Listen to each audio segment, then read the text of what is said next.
Alors, comment enseigner le Picard aux adultes? Vaste question.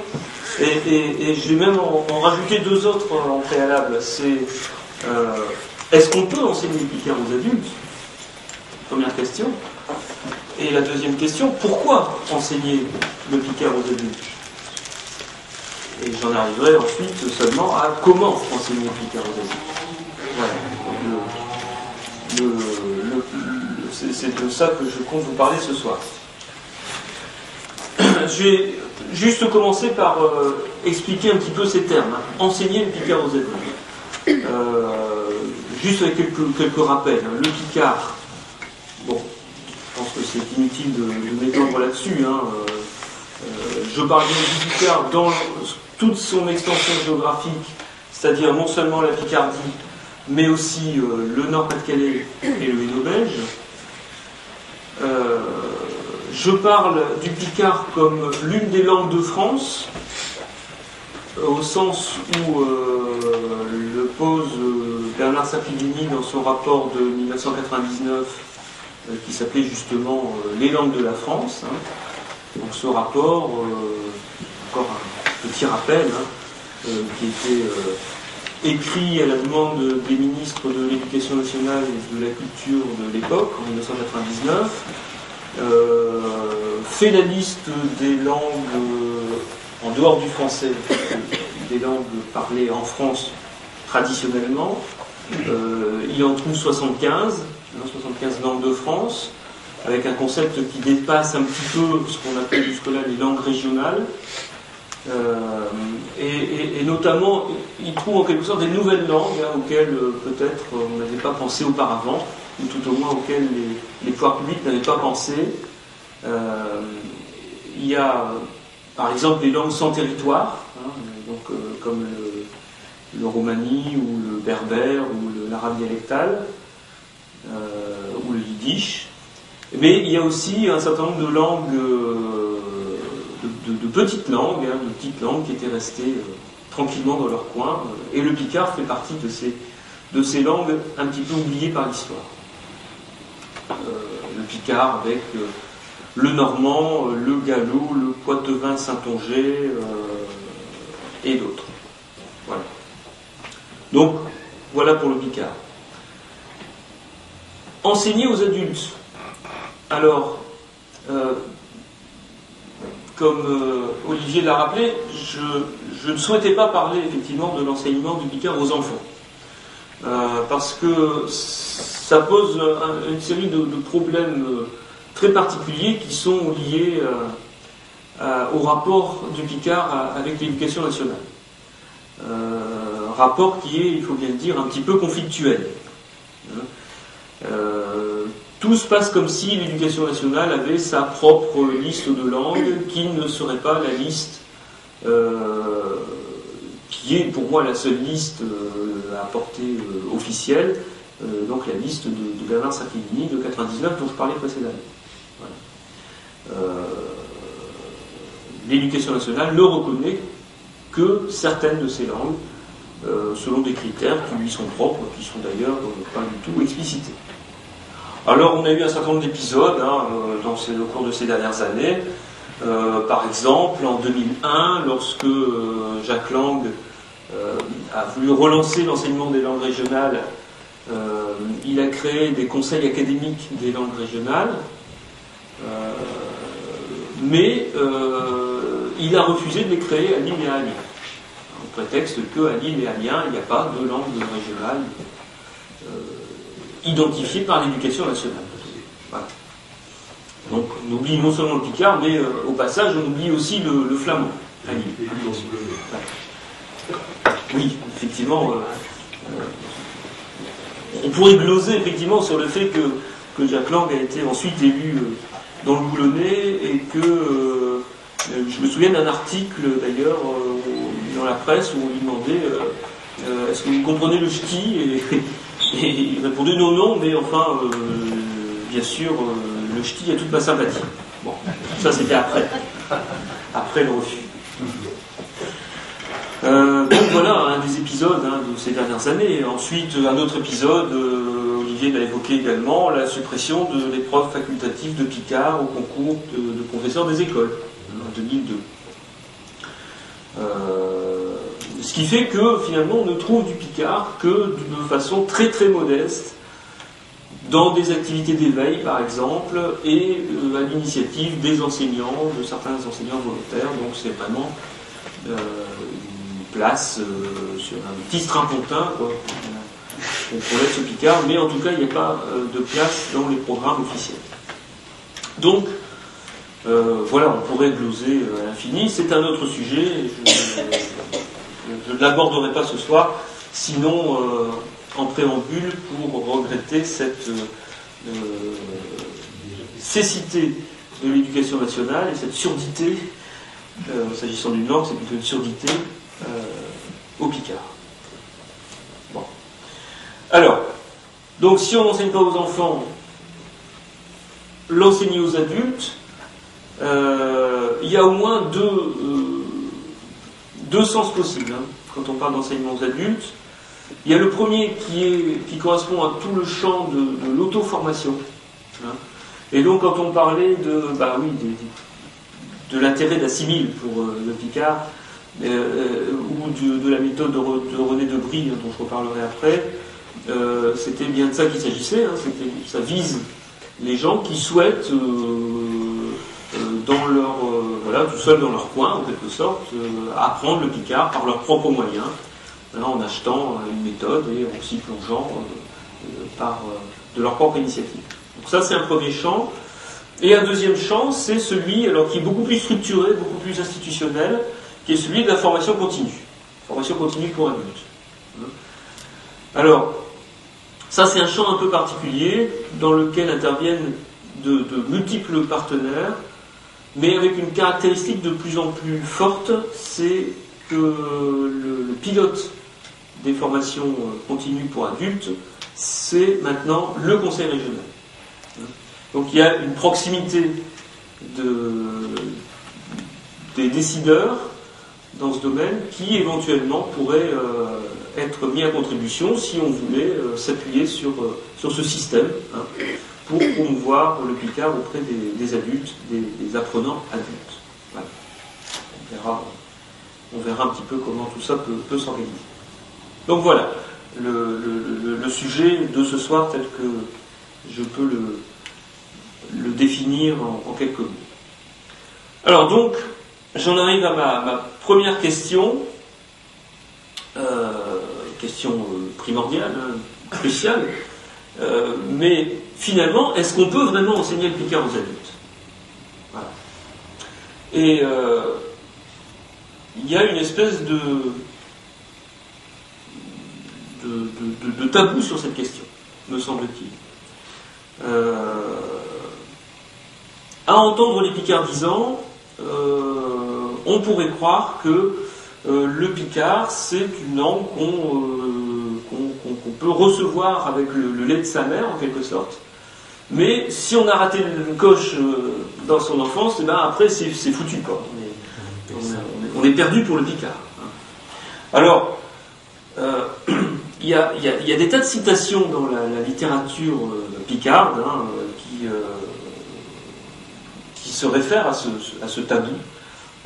Et vraiment, il n'y a pas besoin de chercher très longtemps pour en trouver. Alors j'ai regardé, j'ai cherché pendant à peu près 5 minutes, j'en ai trouvé déjà une demi-page. Hein, je vais juste vous en dire quelques-unes, hein, pour vous montrer un petit peu ce qui...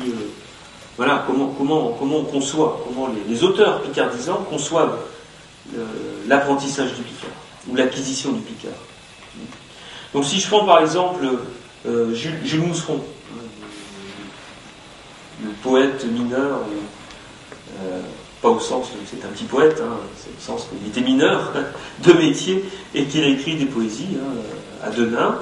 Voilà, alors voilà ce qu'il écrit, c'est du Picard du valenciennois, j'espère que vous allez comprendre, j'espère qu'il n'y aura pas besoin de traduire. Alors voilà, il écrit j'ai forqué le français, j'ai le plus joli langage, comme j'aime le bio-vêtement que je mets dans les honneurs. Mais je préfère ma patois, musique dès le premier âge. Musique dès le premier âge, musique de mon premier âge. qui chaque jour fait canter Chucabusier ma cœur. Je passe. Le patois s'apprend tout seul, et le français à l'école. L'un vient à liberté, l'autre s'intasse comme un rôle. Les deux sont bons, bien sûr, mais notre patois pourtant rappelle mieux les souvenirs d'une enfance effacée. Alors voilà, l'opposition est posée. Le patois s'apprend tout seul, et le français s'apprend à l'école. Simons dit, donc, auteur et poète lillois, dit exactement la même chose. Voilà, juste une phrase de Simons. Le français, j'ai dû l'apprendre, le patois m'est venu tout seul. Voilà, une espèce de mystère qui fait que c'est un petit peu c'est la potion magique peut-être, oui. Ou bien c'est les langues de feu qui tombent, qui apportent le don du langage, voilà, qui apportent le don du langage sur le patoisant. Puis encore une citation de Gaston Vasseur, qui est un peu plus proche d'ici, donc du Vimeux. Le Picard, mes amis, chez un héritage, et tous nos taillons qui dortent par là. Quant aux Rosintins, mes vieux camarades, aux Creux-Rouault, chez eux, qui perdent des comos, etc. Tous les mots, chez vieux, mes bons camarades, aux avons chuché quand aux étoiles pio, avelés de nos mères. Voilà. Aux avons chuché quand aux étoiles pio, avelés de nos mères. Nous les avons sucés quand nous étions petits avec le lait de notre mère. Bon. Oui, chez un Picard, mes bons camarades, qu'on nous a perchés quant aux étoiles pio. Bon. Voilà. Alors, bon, tout ça permet de se poser la question, est-ce que par hasard le Picard serait une langue différente des autres ? Parce que, après tout, toutes les langues du monde peuvent s'apprendre, bien entendu, peuvent s'acquérir comme langue première quand on est enfant, mais elles peuvent aussi s'apprendre quand on est adulte par voie d'apprentissage. Alors, les mécanismes ne sont pas les mêmes. D'ailleurs, les linguistes ont deux termes différents. On parle d'acquisition quand il s'agit de l'enfant qui apprend sa langue maternelle, et on parle d'apprentissage quand il s'agit d'une langue seconde ou troisième ou autre. Bon. Mais en tout cas, pour toute langue, ces deux manières de les appréhender est possible. Alors pourquoi est-ce que ça ne serait pas possible avec le Picard ? Je pose la question, évidemment, j'ai ma petite idée. La petite idée, c'est que bien sûr que c'est possible aussi. Sinon, je ne serais pas là. Et alors, pour que ça soit possible, là, il faut sans doute changer, en quelque sorte, d'attitude face au Picard, et il faut le prendre au sérieux. Et ça, c'est vraiment, je dirais, le message que je voudrais faire passer ce soir, c'est il faut prendre le Picard au sérieux, comme étant l'une des langues de France, et donc l'une des langues d'Europe et langue du monde. Alors bien sûr, ça pose une série de questions, mais on est là pour en discuter, et on les abordera donc successivement, notamment dans la troisième partie de cet exposé. Voilà, alors j'en arrive à la deuxième question, c'est pourquoi maintenant enseigner le Picard aux adultes ? Alors, pourquoi l'enseigner ? D'abord parce qu'il y a une demande. On ne fait finalement que répondre à une demande du public. Là encore, Olivier l'a rappelé en introduction. Une demande notamment pour l'auto-formation, c'est-à-dire voilà, les gens qui veulent se mettre au Picard tout seuls chez eux avec un bouquin. Et ça, et on constate ça très facilement quand on regarde les chiffres de vente des deux guides de conversation qui sont parus chez Assimil, le Picard de poche et le Ch'timi de poche. On est et quelque chose comme, donc globalement pour les deux, plus de 30 000 exemplaires vendus donc, dans les deux régions, Nord-Pas-de-Calais et Picardie. 30 000. Chez Assimil, ils n'ont jamais vu ça. Voilà. Je dis pas ça pour me jeter des fleurs en tant qu'auteur, parce que je pense que n'importe ça aurait pu être n'importe quel auteur, les bouquins se seraient aussi bien vendus probablement. C'est bien qu'il y ait une demande. C'est bien qu'il y avait un public prêt à acheter en grand nombre des livres de présentation du Picard, qu'ils soient sous sa variante ch'timi pour le Nord, ou sous sa variante Picard pour la Picardie. Voilà. Alors, maintenant, c'était aussi le métier de l'éditeur d'Assimil de détecter, de sentir qu'il y avait une demande. Et évidemment, s'il s'est lancé dans cette aventure, c'est bien parce qu'il sentait qu'au bout du compte, il pouvait se faire de l'argent. Donc là, on peut sans doute faire confiance au système libéral et aux commerçants pour sentir qu'il y a de l'argent à se faire. Et donc, c'est pas, bien sûr, c'est pas par amour du Picard qu'ils ont lancé cette opération, c'était bien pour gagner de l'argent. On gagne de l'argent quand il y a une demande. Voilà. Alors cette demande, elle ne concerne pas uniquement, ils sont très forts, hein, elle ne concerne pas uniquement des guides d'apprentissage du Picard, elle concerne plus généralement le Picard, là encore, on peut appeler patois ou ch'timi dans le Nord. Alors vous avez sans doute entendu parler de ce spectacle de Danny Boone, hein, humoriste originaire d'Armentières, hein, qui a fait un spectacle qui s'appelle Asbarak et en ch'ti. Alors son spectacle, il a tourné à guichet fermé dans la région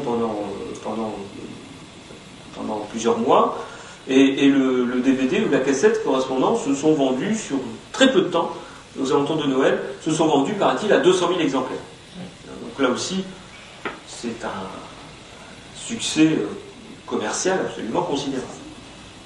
Donc il y a voilà, très très forte demande. Dernier indice, dans la Voix du Nord du 20 janvier, il y a eu un sondage sur le sentiment régional dans le Nord-Pas-de-Calais. Je parle beaucoup du Nord-Pas-de-Calais parce que j'y habite, hein, donc je suis sans doute plus sensible à ce qui s'y dit ou ce qui s'y écrit, mais bien sûr tout ça est valable aussi pour la Picardie. Donc ce sondage, entre autres, il y avait une question sur qu'est-ce qui symbolise le mieux le Nord. Eh bien, 25% des sondés, c'est-à-dire un quart, répondent le patois. Le patois, donc le Picard. En quatrième position. Encore plus étonnant, quand on prend la tranche des 18-24 ans, eh bien le patois, le Picard, arrive en première position, avec 37% des sondés. Donc chez les 18-24 ans. Alors, ça paraît un résultat considérable. Je le répète, le Picard, c'est ce qui symbolise le mieux le Nord pour la majorité, enfin pas la majorité, mais 37% des jeunes. 18-24. Bon. Voilà. Donc il y a une demande. On pourrait creuser un peu plus, se demander pourquoi il y a une demande, de où elle vient. Alors, là, j'avais fait des hypothèses quand j'ai écrit le Picard de poche et le ch'timi de poche. J'avais fait l'hypothèse qu'il y avait une volonté de la part du public régional de se réapproprier leur langue régionale, tout au moins pour ceux qui sont originaires de la région, et de se l'approprier, d'en faire la connaissance pour les habitants de la région, mais qui seraient originaires d'autres coins de France. Donc, volonté de réappropriation, d'appropriation tout court, et aussi peut-être pour ceux qui connaissent déjà ou qui ont des connaissances de Picard, un souhait de resituer leur parler, leur patois habituel, dans l'ensemble du domaine linguistique picard. Alors c'est un petit peu l'optique que j'avais en tête lorsque j'ai écrit ces deux guides. Bon, je me pose des questions, à vrai dire. Là encore, j'ai pas de réponse. Hein.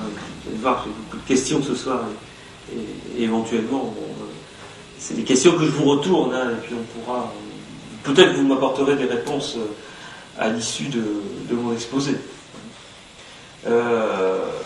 En tout cas, dans les contacts que j'ai pu avoir avec les lecteurs, hein, dans des rencontres comme celle-ci ou d'autres moins formelles, j'ai eu sérieusement l'impression qu'en fait la première motivation des gens qui achetaient ces bouquins, c'était d'abord qu'ils avaient envie de se marrer un peu, quoi.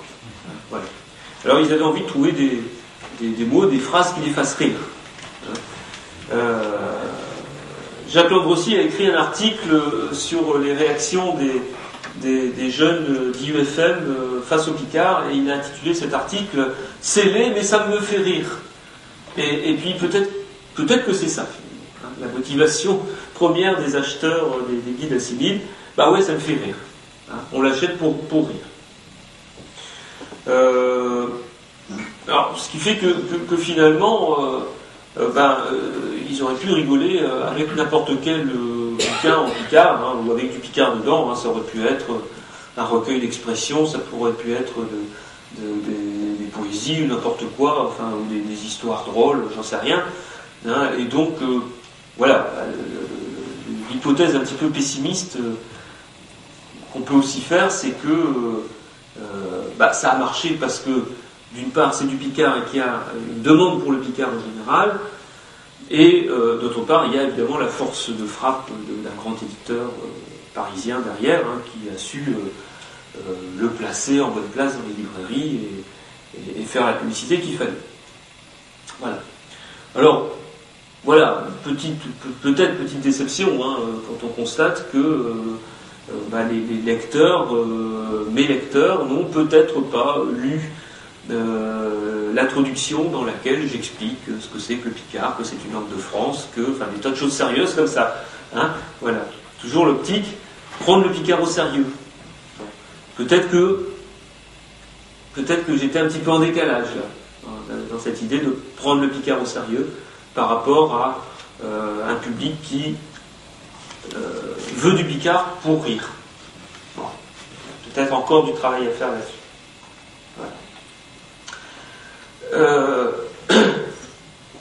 Ça, c'est pour tout ce qui concerne l'auto-apprentissage. Maintenant,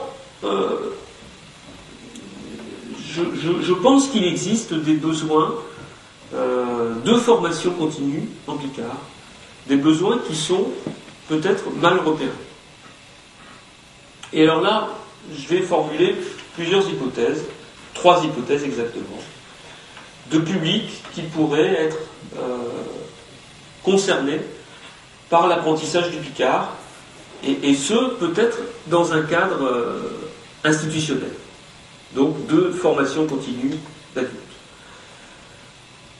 Première hypothèse, c'est que, sans doute, il est possible de croiser la préoccupation qui est la nôtre, hein, celle du picard, avec la préoccupation des professionnels de la formation concernant l'illettrisme et la lutte contre l'illettrisme.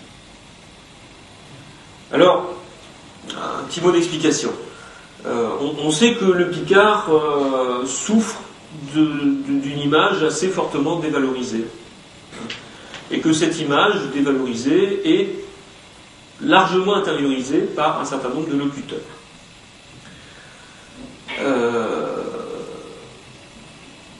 Ce genre de dévalorisation intérieure est probablement source de conflits dans les consciences, de conflits non résolus. Et on peut imaginer que chez une partie de la population, ces conflits laissent des séquelles en termes d'échec scolaire, d'inadaptation sociale et scolaire, et d'illettrisme. la position qu'on peut exprimer face à ça, c'est que ces conflits ne trouveront pas leur solution dans l'élimination de la langue régionale. Ça fait assez longtemps qu'on essaye, et ça ne marche pas. Mais qu'au contraire, la solution, elle pourrait venir de la revalorisation de cette langue régionale, qui pourrait permettre aux habitants de la région de retrouver une pratique, je dirais, pratique paisible ou apaisée de leur langue au pluriel. Alors, si on se place dans le cadre d'actions de formation en direction de publics adultes de bas niveau, dont je rappelle qu'elles sont assez largement de compétences des conseils régionaux. Donc, voilà. Vous pouvez éventuellement s'en souvenir dans quelques mois, lorsqu'on devra mettre un bulletin dans les urnes. Dans quelques mois, il sera trop tard, excusez-moi. Dans quelques semaines. Voilà. Donc, dans le cadre de ces actions de formation, en particulier dans le cadre des actions de lutte contre l'illettrisme, pour lesquelles on dépense beaucoup d'argent, peut-être que l'utilisation du picard comme langue d'enseignement pourrait présenter un intérêt pédagogique. Peut-être qu'on pourrait introduire ce qu'on pourrait appeler des modules de sécurisation linguistique, pour faire front à l'insécurité linguistique que reconnaissent les linguistes et les sociolinguistes. Ceci concernant, évidemment, pas forcément l'ensemble du public, mais certaines zones à déterminer et certains segments du public qui sont eux aussi à préciser. Alors, voilà, peut-être qu'on pourrait mettre en place des modules de formation de ce type, il faut encore bien sûr y réfléchir, et favoriser ainsi chez le stagiaire picardophone, favoriser la prise de conscience d'une différence à marquer entre la langue régionale et le français, qui sont souvent confondus, on le sait, dans une impression de mal parler. L'impression de mal parler, en fait on parle mal picard, on parle mal français, finalement on ne parle plus du tout. Donc on pourrait en tirer deux bénéfices qui sont un meilleur apprentissage du français, et ça on a des expériences qui montrent que ça marche comme ça effectivement, donc meilleur apprentissage du français et réappropriation d'une parole spontanée en langue régionale qui serait à ce moment-là clairement réhabilitée et réinscrite autant que faire se peut dans ses usages sociaux traditionnels. Voilà la première piste, première hypothèse que je soumets à réflexion. Hypothèse que j'ai testée dans les milieux de formateurs en matière d'illettrisme, qui ne rencontre pas une franche opposition, mais ne rencontre pas forcément non plus un intérêt considérable, parce que je pense que ça ne fait pas partie de leurs préoccupations.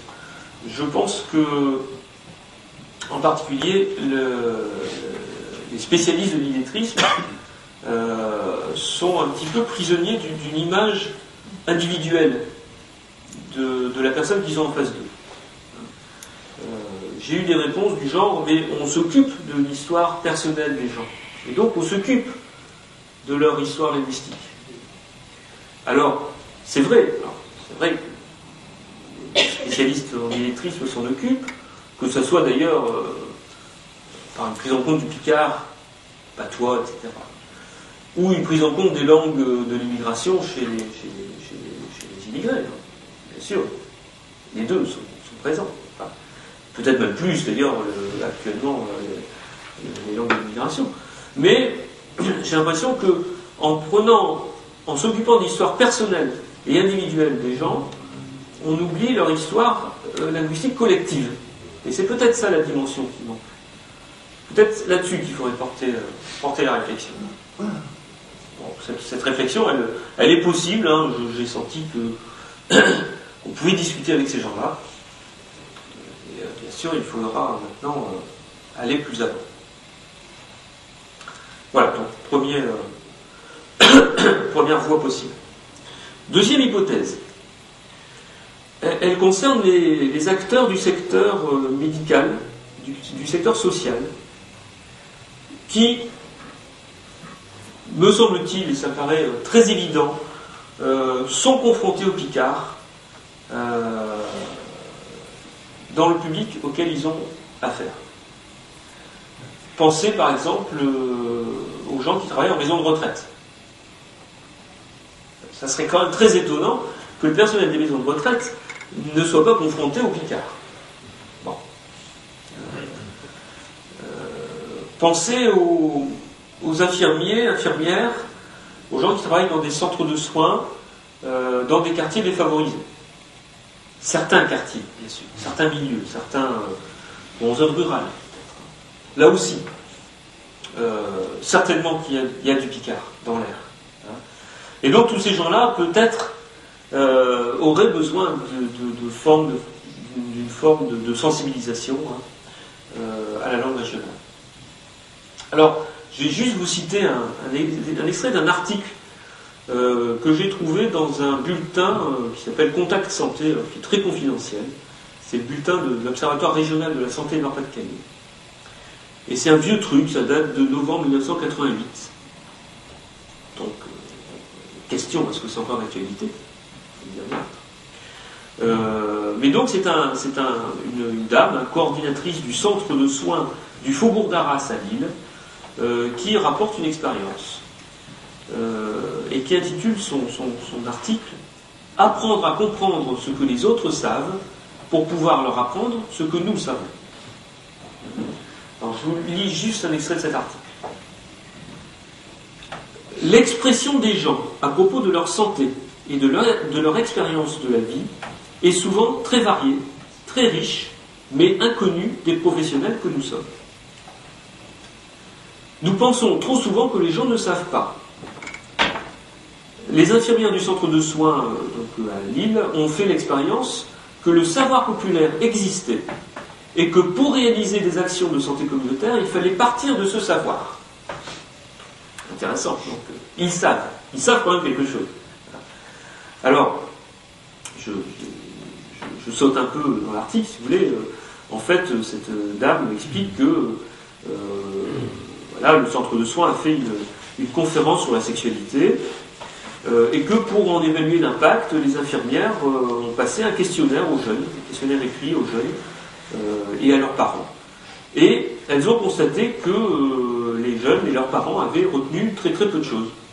Et donc elles se sont demandé pourquoi. Alors, là, c'est la suite de l'article. Les infirmières avaient préparé un exposé en utilisant les mots les plus simples possibles et les termes médicaux courants.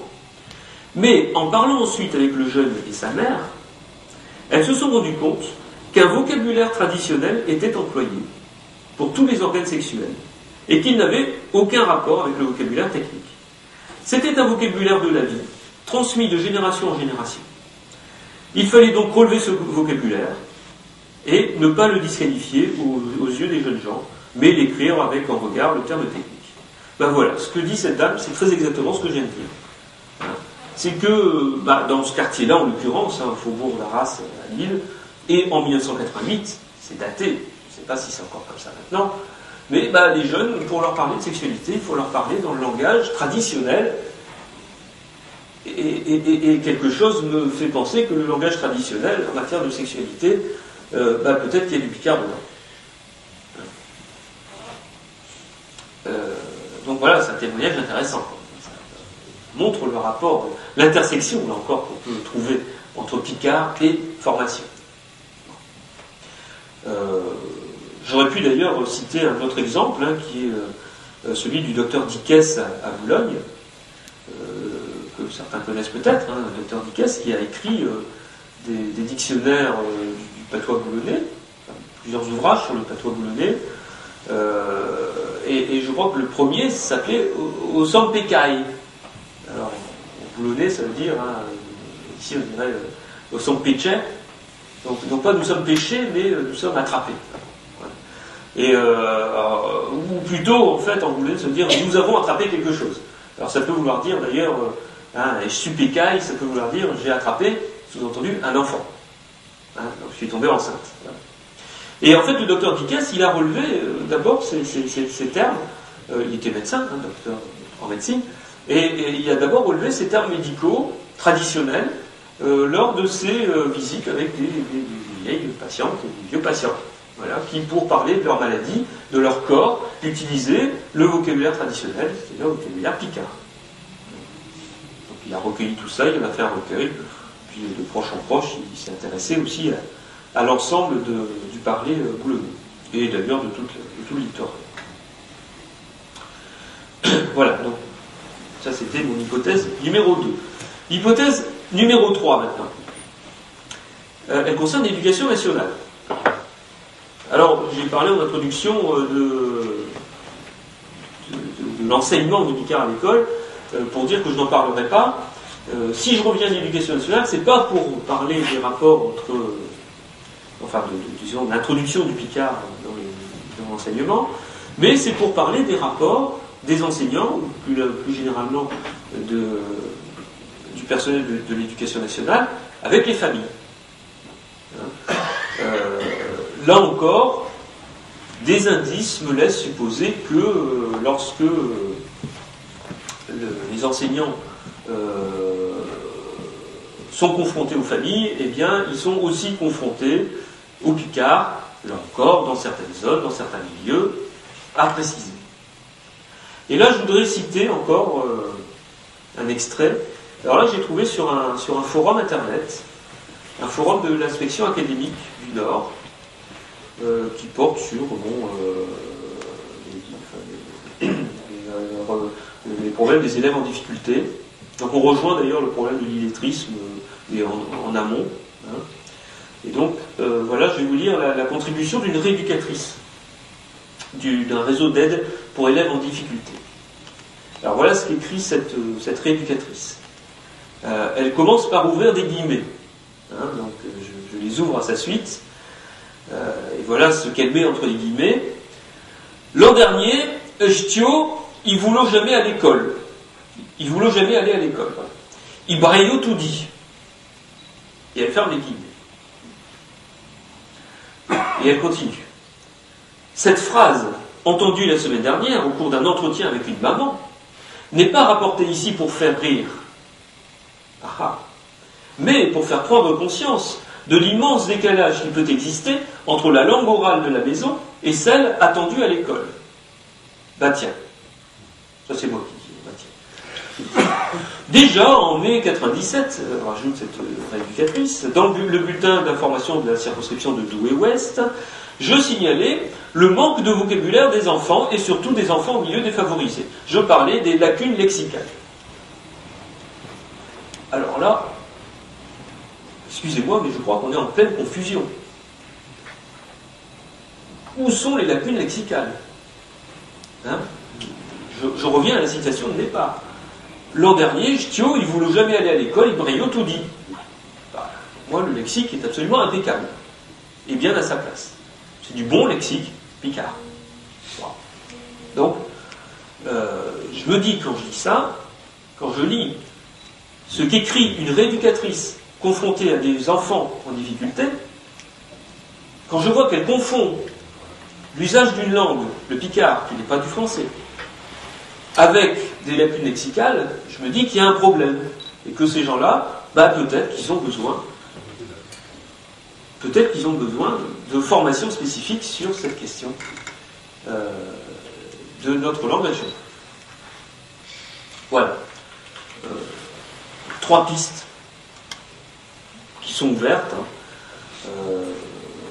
qui sont purement hypothétiques. Je les ai présentées comme 3 hypothèses. Je n'ai pas le moindre commencement d'expérience de ce qu'on pourrait faire en la matière. Et je me dis simplement que probablement il y a des choses à explorer. Alors j'en arrive à la troisième partie de mon exposé qui porte sur le titre principal, c'est-à-dire comment enseigner le picard aux adultes. Donc mâcher, je vais boire un peu.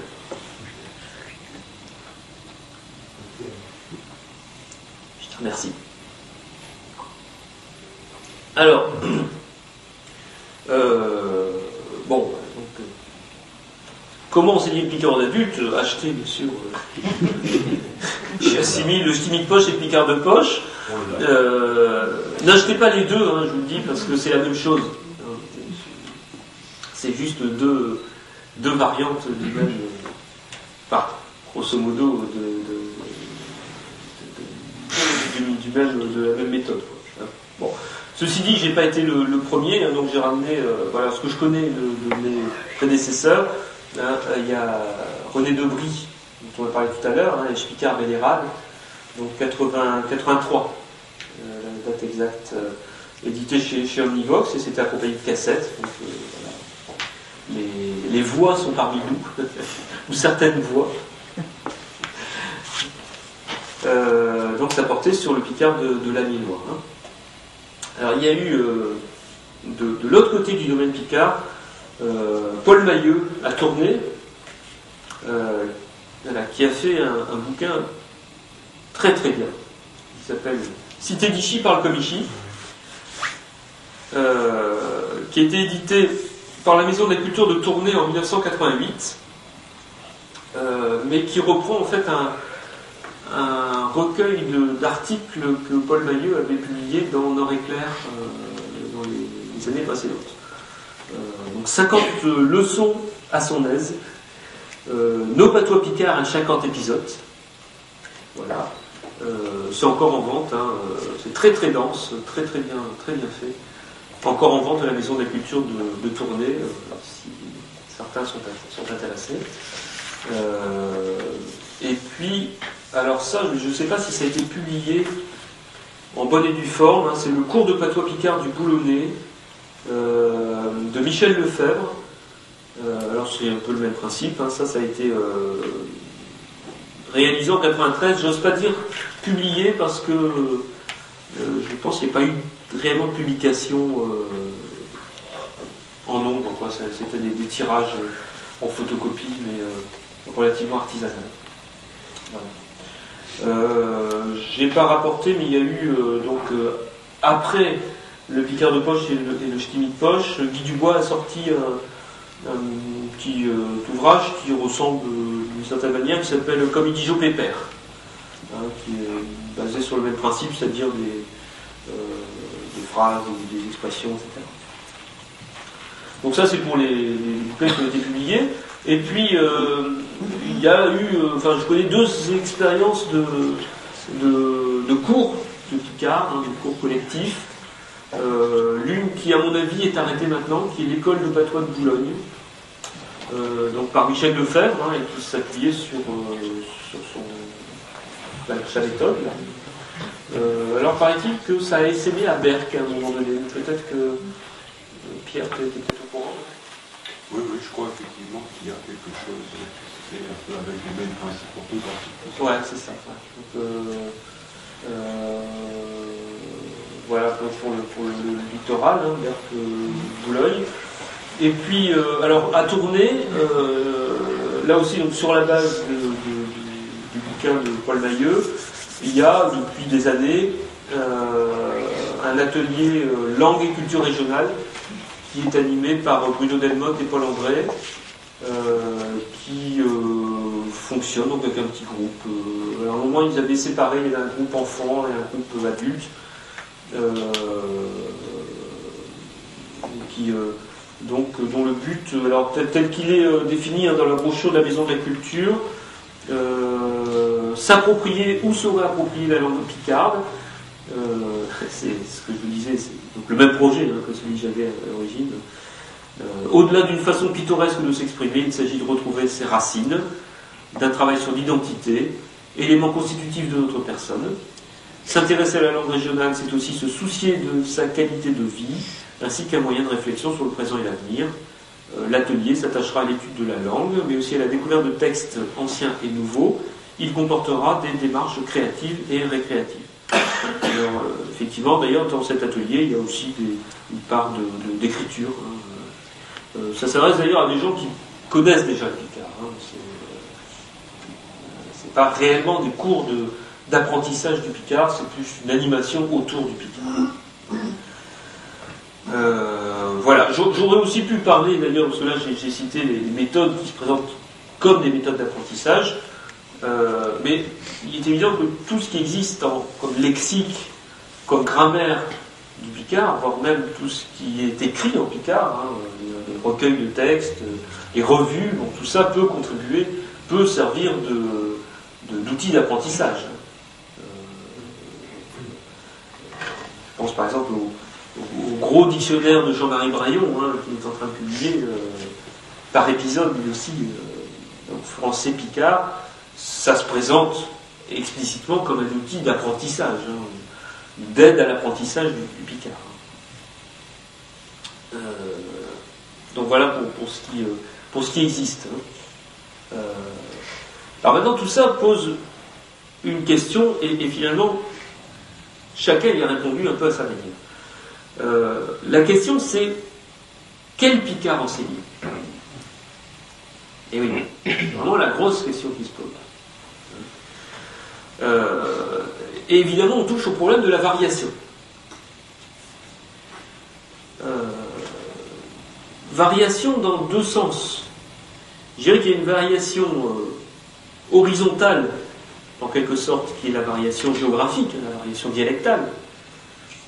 Mais il y a aussi une variation verticale, à laquelle on pense moins souvent, qui serait la variation entre différents registres de picard. Alors je vais commencer par celle-là. Et cette question de la variation des registres, elle va m'amener aussi à parler de comment se positionner face à, je dirais, la tentation du purisme.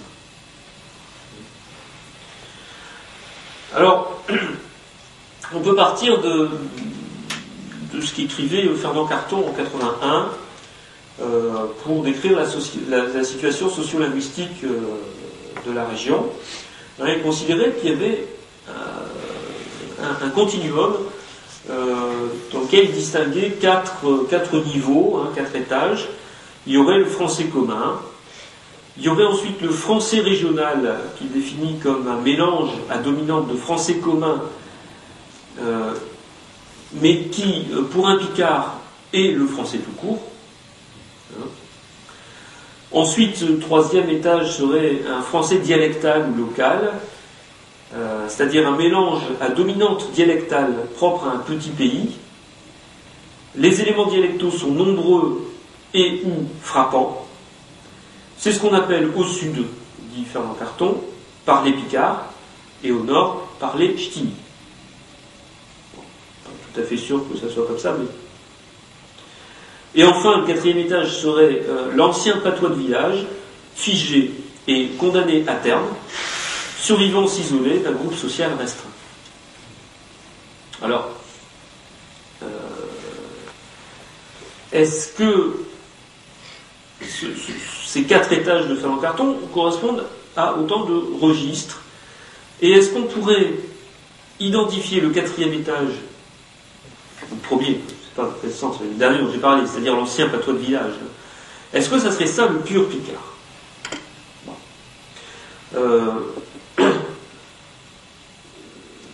Ce que je dirais d'abord, c'est que ce continuum, c'est un phénomène qui est tout à fait consubstantiel au picard. Le picard n'existe pas sans le français. Le français dans la région n'existe pas sans le picard. Je répète souvent l'expression de langue siamoise. Je pense que c'est une image qui est parlante. Le picard et le français dans notre région sont comme deux langues siamoises, c'est-à-dire qu'ils sont en partie séparés et en partie confondus. Et il en a toujours été comme ça. De sorte que, me semble-t-il, si on veut transmettre ou enseigner le picard, eh bien, il faut envisager de transmettre une compétence de communication qui comporte l'ensemble de ce continuum et ces 4 étages. Ce ce que j'écris dans le Picard de poche, si je peux le citer, savoir parler picard, c'est aussi savoir quand et où le parler, et donc savoir quand et où parler français. Je continue encore par une autre autocitation. Nous avions une double exigence, reproduire le langage tel qu'il est réellement parlé, et en même temps rechercher ce qu'il y a de plus typique ou de plus pur, si l'on veut. Donc, double exigence qui s'inscrit dans cette totalité du continuum. Ce qui veut dire que, notamment, l'une des conséquences de ce que je viens de dire, c'est qu'il y a place dans ce continuum pour un registre littéraire du Picard, à côté des registres familiers qui sont plus mélangés. Et ce que je proposerais comme modèle, si vous voulez, ça serait une structure en V. Je regrette qu'on n'ait pas apporté un paperboard, vraiment, parce que j'aurais pu vous faire un beau dessin. En Picard, c'est comment en fait Un paperboard. Après, on lancera un concours. Hein. Tableau noir. Ben non, mais il est blanc. Ah, ouais, un blanc tableau. Un tableau. Je sais pas. Bon, bref. Voilà. Je vous propose d'imaginer une structure en V. Je vais le faire comme ça. Voilà. Je paye de ma personne quand même. Hein. Voilà. C'est pas, je ne prends pas pour de Gaulle. Hein. Mais alors, on aurait ici en haut, en quelque sorte, le Picard littéraire. On aurait ici le français littéraire, qui sont donc nettement séparés. Hein. Et puis, voilà, on descend, et vers la base du V, on aurait des formes, disons, relâchées du Picard, et des formes relâchées du français, qui tendent à se confondre. C'est-à-dire que les registres relâchés, courants, ceux de la conversation ordinaire, c'est du Picard mélangé de français, du français mélangé de Picard. Hein, c'est ce que Fernand Carton appelle par exemple du français dialectal. Donc, je ne sais pas si c'est ça qu'on peut appeler par les Picards et par les Schlemihl, mais en tout cas, on aurait sans doute quelque chose qui se rapproche quand on descend, hein, et qui se sépare quand on monte. Tout simplement parce que le Picard littéraire se crée en s'opposant au français.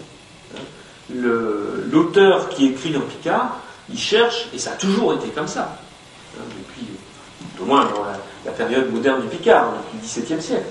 Quand on écrit en Picard, on cherche à se différencier au maximum du français.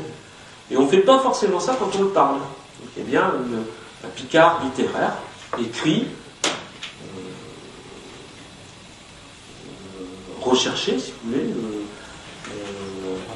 travaillé, oui, les termes, qui est distinct du Picard quotidien, du Picard de la vie de tous les jours. Hein. Et cette manière d'envisager les choses fait que je ne serais pas d'accord avec les auteurs de l'histoire de la langue française, hein, écrite en 89, à savoir Jacqueline Picoche et je ne sais pas son prénom, Marcello Licia, qui écrivait que, en gros, hein, je n'ai pas la citation exacte, mais que les langues d'Ouïl sont mortes, donc le Picard est mort, et la meilleure preuve, c'est que les jeunes auteurs ont besoin d'un dictionnaire pour écrire en Picard. Alors, oui, les jeunes auteurs ont besoin d'un dictionnaire pour écrire le Picard, et alors les auteurs français ont besoin d'un dictionnaire pour écrire français, les auteurs anglais ont besoin d'un dictionnaire pour écrire anglais, les auteurs russes ont besoin d'un dictionnaire pour écrire le russe.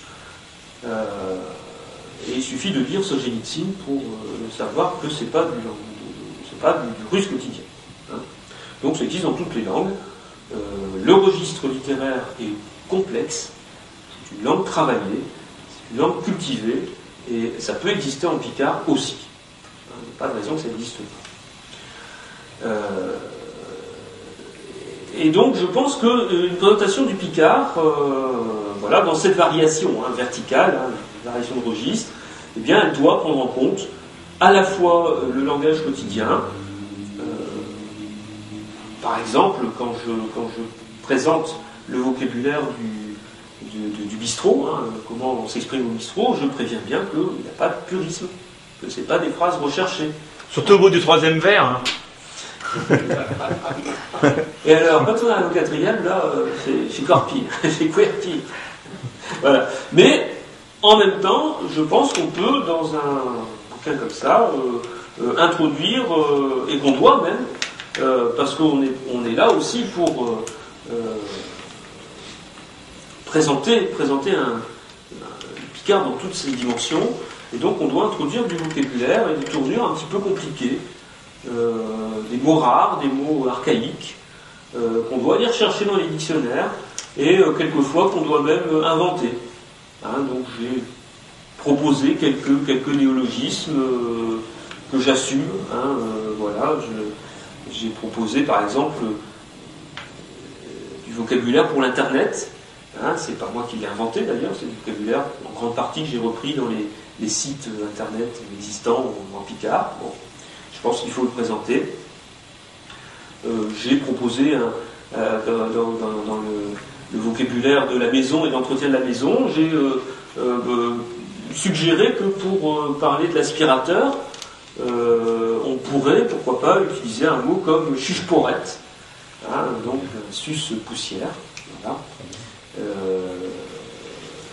Néologisme que j'ai créé, que j'assume en tant que tel, que j'ai calqué non pas d'ailleurs sur le français, hein, l'aspirateur, mais sur le russe.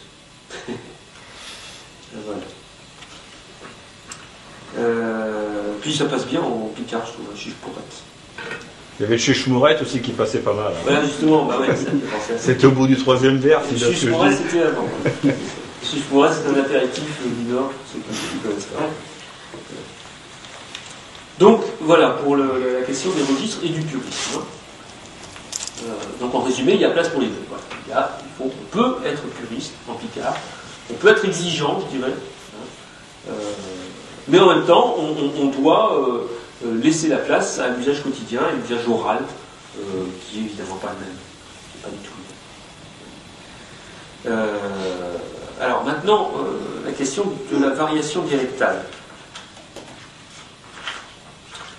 Ben là c'est plus compliqué parce que là on n'a pas de référent, et alors tout le monde a finalement choisi une méthode différente. Généralement, alors, donc, les gens qui ont écrit des bouquins de présentation de Picard se sont basés sur un parler, hein, une variété. Donc, Paul Bayeux, c'est le tournésien. René Debris, c'était l'amiénois. Michel Lefebvre, c'est le boulonnais, etc. On peut néanmoins remarquer que René Debris, étend son bouquin à une zone plus large qu'à parler localisé, puisqu'il étend à tout l'amiénois, mais en considérant que c'est un parler homogène, hein, ou relativement homogène, et il termine son bouquin en présentant des textes dans d'autres variétés, hein, du Nord et de Belgique. Donc ça, c'est le premier choix possible, hein, de prendre une variété locale et de s'y tenir. Enfin, toutes les variétés ont une égale dignité, évidemment. Pas question de poser une variété qui soit plus égale que les autres. L'autre choix possible aurait été de créer, d'extraire un Picard moyen, une coïnée, hein, pour un terme un peu plus technique, par exemple par quelques astuces orthographiques. Hein. Et c'est ce que fait Jean-Marie Braillon dans son dictionnaire. Il utilise quelques astuces donc orthographiques qui lui permettent d'écrire de la même manière des choses qui se prononcent de manière différente. Donc ça lui permet d'écrire d'une manière unique, je sais pas,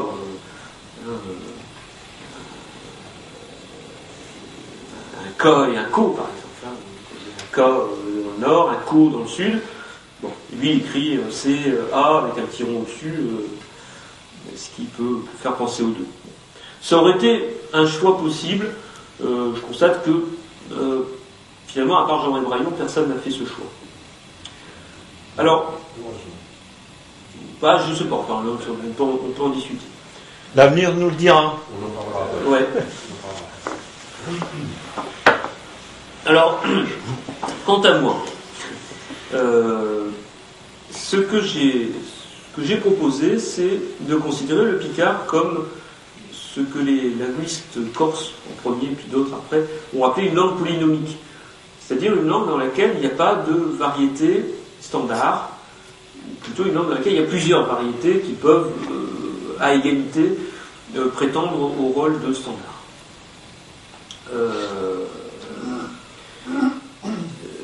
Alors, il y a eu une première dichotomie que je n'ai pas voulu, mais qui a été imposée par l'éditeur, par Assimil, qui est une dichotomie entre le ch'timi, entre guillemets, correspondant dans l'esprit de l'éditeur à ce qui se parle dans le Nord-Pas-de-Calais, et le picard, correspondant à ce qui se parle en Picardie, et de façon un peu paradoxale aussi, en Hainaut-Belge. En fait, tout simplement les endroits où les gens spontanément reconnaissent parler picard. Alors évidemment, il y a derrière ça un choix marketing qui était qui se justifie par l'état du marché. Encore une fois, c'est des gens qui sont là pour faire de l'argent. Bah oui, dans le Nord-Pas-de-Calais, quand on dit Picard, on ne comprend pas de quoi il s'agit, on pense qu'il s'agit de ce qui se parle en Picardie, donc on ne peut pas vendre dans le Nord-Pas-de-Calais un bouquin qui s'appelle Picard. Donc on réserve au Nord-Pas-de-Calais un truc qu'on appelle ch'timi, ce qui d'ailleurs, je ne suis pas persuadé que tous les gens du Nord-Pas-de-Calais se reconnaissent dans ce terme ch'timi. Mais bon, ça a été le choix qui a été fait. J'ai quand même obtenu qu'on rajoute parler du Nord et du Pas-de-Calais. Et puis donc, par contre, on vend un bouquin qui s'appelle Picard aux gens qui comprennent ce que c'est-à-dire les habitants de Picardie et du Hainaut-Belge. Alors cette dichotomie, elle ne correspond pas à des critères linguistiques, puisque on pourrait montrer que les frontières, les faisceaux d'isoglosses, les frontières linguistiques, ne correspondent pas, ou correspondent assez peu à la frontière politique et historique entre la Picardie et le Nord-Pas-de-Calais, mais elle coupe plutôt en séparant l'Est de l'Ouest, grosso modo. Donc, ce n'est pas des critères linguistiques, c'est des critères historiques, sociaux. On ne peut pas ignorer, évidemment, que la frontière nord du Royaume de France, elle passait entre le Nord et le Pas-de-Calais, entre la Picardie et le Pas-de-Calais, pardon, ce qui allait devenir la Picardie et le Pas-de-Calais, jusqu'au XVIIe siècle, jusqu'à la fin du XVIIe siècle, c'est-à-dire jusqu'à il y a 3 siècles. Et 3 siècles, c'est peu dans l'histoire. Voilà. Alors donc cette dichotomie m'a été en quelque sorte, m'a été imposée. J'ai dû en prendre mon parti. J'ai essayé de l'adoucir par un travail de pédagogie que j'ai essayé de faire en introduction du ch'timi poche, en disant attention, on appelle ça ch'timi, mais c'est du picard, c'est une langue, etc., etc. Comme je le disais tout à l'heure, je ne suis pas sûr que les gens aient lu l'introduction. Peut-être que la majorité des lecteurs s'est précipité sur les expressions qui faisaient rire, plutôt que de se prendre la tête à voir que ce qui lui fait rire, c'est du picard. Bon. Alors, deuxième dichotomie donc interne à chacun de ces ouvrages, donc, a consisté à envisager des variétés que j'ai définies un peu rapidement, un peu intuitivement, parce que j'étais pris par le temps. Faut dire, j'ouvre une parenthèse, quand un éditeur comme Assimil vous commande un bouquin comme ça, il vous laisse 6 mois pour l'écrire. C'est pas comme une thèse où là on peut prendre quelques années tranquillement et réfléchir à tête reposée. Là vous avez 6 mois pour pondre un truc et faire en sorte de ne pas être trop à côté de la plaque par rapport aux attentes supposées de lecteurs qu'on espère évidemment nombreux. Donc il faut aller vite. Donc je ne dis pas que les dichotomies que j'ai proposées sont absolument intangible, mais il m'a semblé qu'elle pouvait fonctionner au moins provisoirement. Alors j'ai distingué les variétés suivantes. Pour le nord, j'ai d'abord, il m'a semblé voir un ch'timi, entre guillemets, au sens strict, que je définirais plutôt comme les parlers urbains du bassin minier et de l'île. Il s'agit de deux zones d'ailleurs discontinues. Il y a qu'entre les deux, il y a une zone, il y a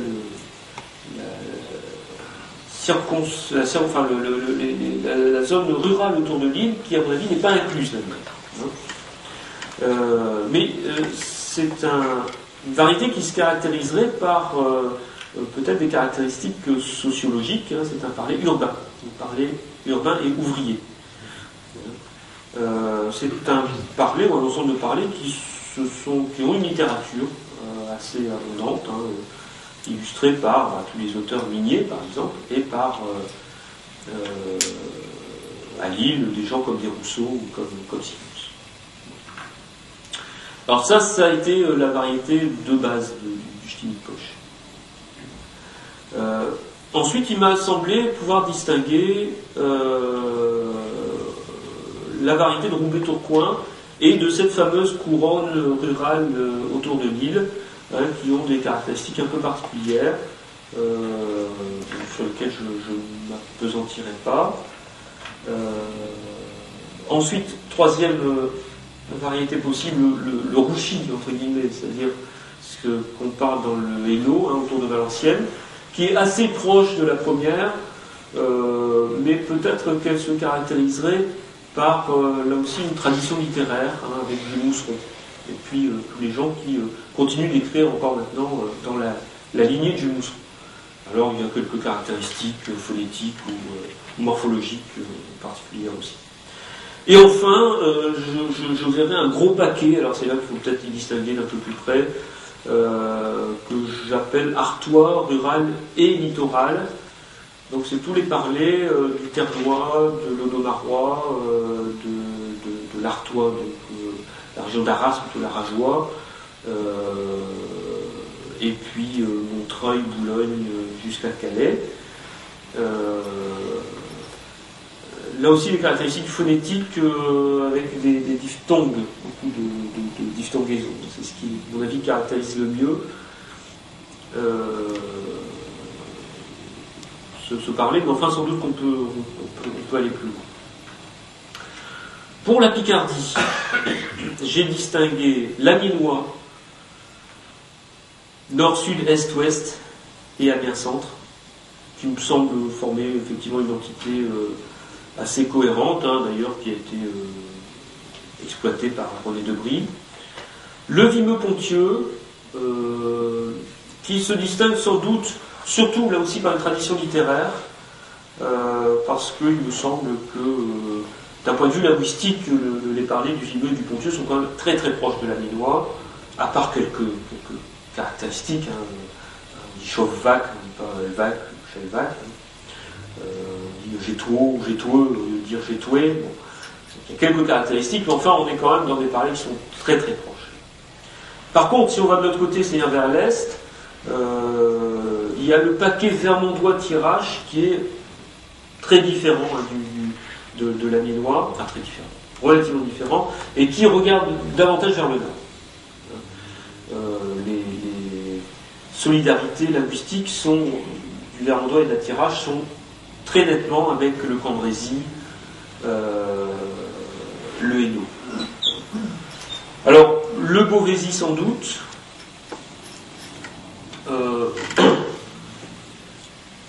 encore que je n'y ai pas, je l'avoue, consacré beaucoup de place. Voilà. Et enfin, dans le Hainaut belge, bon là, pour le Hainaut, comme c'était quand même relativement marginal dans les deux bouquins, je n'ai pratiquement parlé que des parlers de tournée, mais sans doute qu'il faudrait aussi distinguer le parler du pays des collines, qui est un peu différent, et puis le parler du borinage, alors là, de plus en plus influencé par le wallon à mesure qu'on va vers l'est, qui est assez différent du tournaisien qui est encore du picard très standard. Voilà. Donc, dans chacun des deux volumes, Ch'timi de poche et Picard de poche, j'ai pris un parler de référence, c'est-à-dire le Ch'timi au sens strict, tel que j'ai défini précédemment, et l'amiénois. Il fallait bien faire un choix, parce qu'il me semblait que c'était les variétés pivots, en quelque sorte, celles auxquelles on pense immédiatement quand on dit Picard d'un côté et Ch'timi de l'autre. En même temps, c'est les variantes extrêmes, l'une par rapport à l'autre, en termes de divergence phonétique, entre autres. Mais à chaque fois, j'ai indiqué au maximum des variantes dans les autres variétés des deux ensembles considérés. Donc ça n'a pas été fait systématiquement, c'est plus sous forme d'échantillon, mais ça m'a paru important de noter ces variantes au maximum, pour justement respecter cette idée du picard comme langue polynomique, c'est-à-dire à plusieurs centres, polycentriques peut-être on pourrait dire aussi. Voilà. Et puis par ailleurs, bon là encore dans l'introduction, mais que personne ne lit bien entendu, j'ai essayé de détailler la variation dialectale et de donner les clés qui permettent au lecteur, à partir d'une forme de référence, de reconstituer les formes dans les autres variétés. La cohérence de l'ensemble, j'ai essayé de l'assurer d'une part par la graphie. Alors je ne vais pas reparler de la graphie parce que j'en ai parlé il y a un an, donc c'est pas le lieu d'en rediscuter ici. Mais je vous rappelle que donc je me suis basé sur le Feller-Carton, sur les travaux de Fernand Carton à partir de l'orthographe Feller du wallon. Un choix simplement, c'est le choix à mon avis le moins critiquable pour ce type d'ouvrage parce qu'il y a une référence universitaire derrière. Alors, en même temps, j'ai essayé de réduire au maximum les différentes variations de prononciation par des graphies qui soient visuellement le plus proche possible. Par exemple, pour les imparfaits, Géto dans le nord, Gétoué dans le sud, le Géto j'écris avec un O, Gétoué j'écris O-E. Alors dans les deux, il y a un O commun qui permet éventuellement de voir que qu'il s'agit de deux variantes qui peuvent alterner. Et enfin, j'ai le plus possible tenté de privilégier les expressions et les termes qui soient connus dans l'ensemble du domaine picard. Par exemple, je pense qu'il faut préférer, pour dire regarder, on peut préférer, quand on veut décrire le picard dans son ensemble, on peut préférer le verbe raviser, sachant qu'on dit aussi herbeiller au sud et herboïtier dans le nord. Mais herboïtier n'est connu qu'au nord, herbeiller n'est connu qu'au sud, en caricaturant un peu. Par contre, raviser est connu partout. Donc, je préfère raviser. Voilà.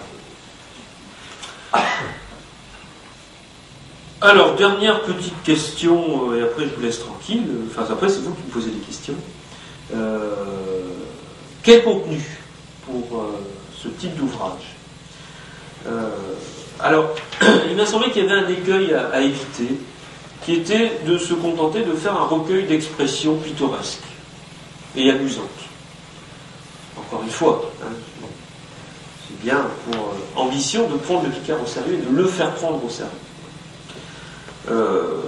Certains ouvrages de la collection des langues de poche chez Assimil n'ont pas évité cet écueil. Et je pense que c'est un peu dommageable pour les langues qu'elle tentait de décrire. Voilà. Pour prendre le picard au sérieux, en fait, j'ai essayé de suivre au maximum le modèle commun à l'ensemble des guides de la collection,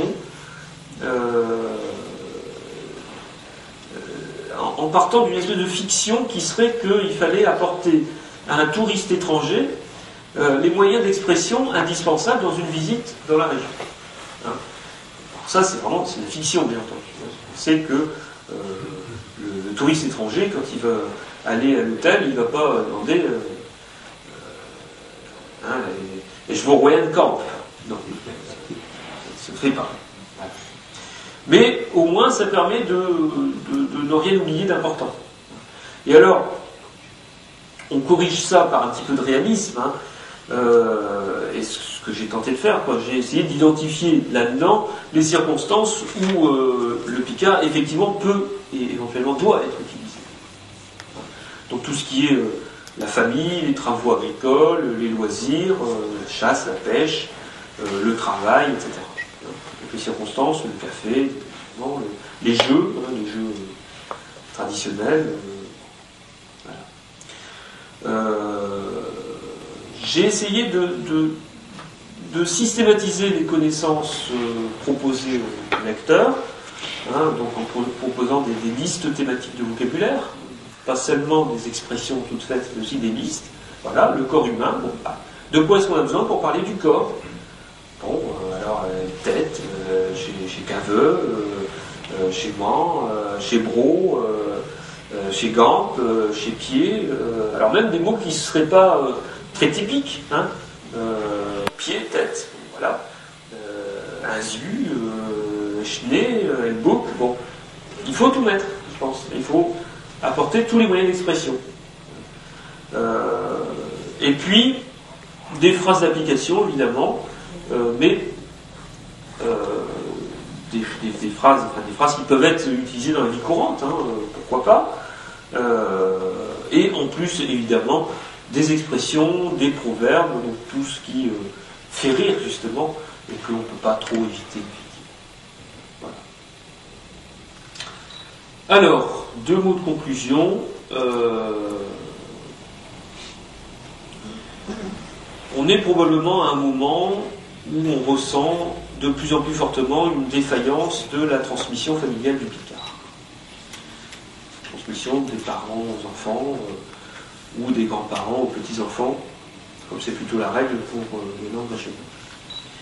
Alors, on est donc à un moment, dans ces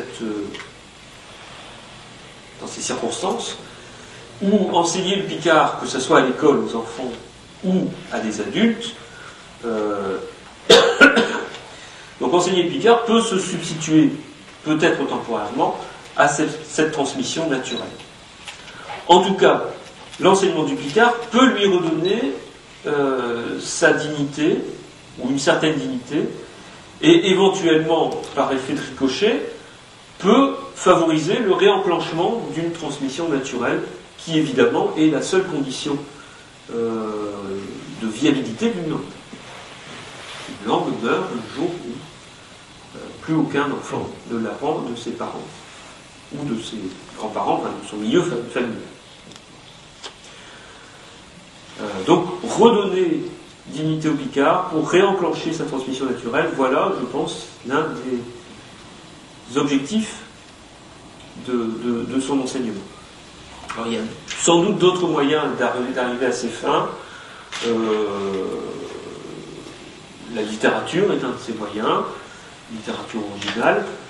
Pourquoi pas la traduction, proposer des grandes œuvres de la littérature mondiale en Picard, ça peut être un moyen de confronter le Picard au monde moderne et donc de redorer son blason en quelque sorte. Parce que c'est bien le but ultime de lui redonner toute sa dignité et de redonner l'envie aux gens de passer le flambeau. Voilà. Je vous remercie de votre attention.